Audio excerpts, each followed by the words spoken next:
Paano ngayon yan? Nangyari na yung nangyari.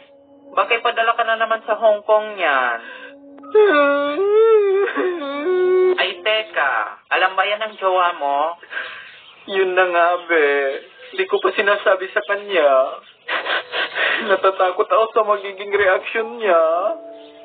Baka maging cold siya bigla sa akin. Be, sira ulo siya. Responsibilidad niya yan. Naku, be. Amoy na amoy ko placenta ng anak mo. Kung di lang kita, friend, kinain ko na yan.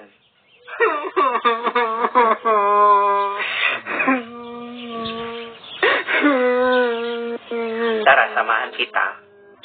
Saan? Puntahan natin jowa mo. Sabihin mo sa kanya ang lahat. Para naman mabawas-bawasan niyang dinadala mo.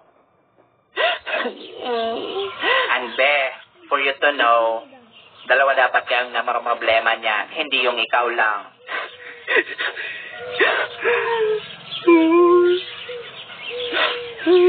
Tara na.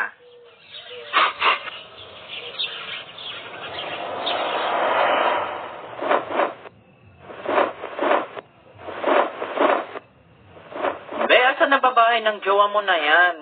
Ginabi na tayo lipad ng lipad. Parang nasa ibang bansa na tayo, oh. Malapit na, be.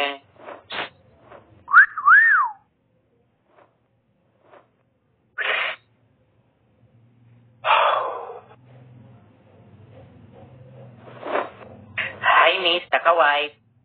Smoke you want? Hoy, charcoal. Di ka ba tinuro ng magulang mo ng mabuting asal?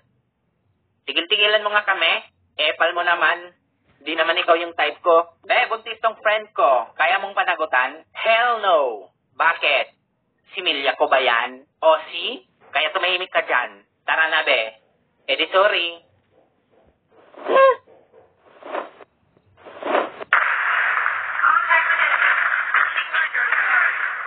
Hoy, Brownie!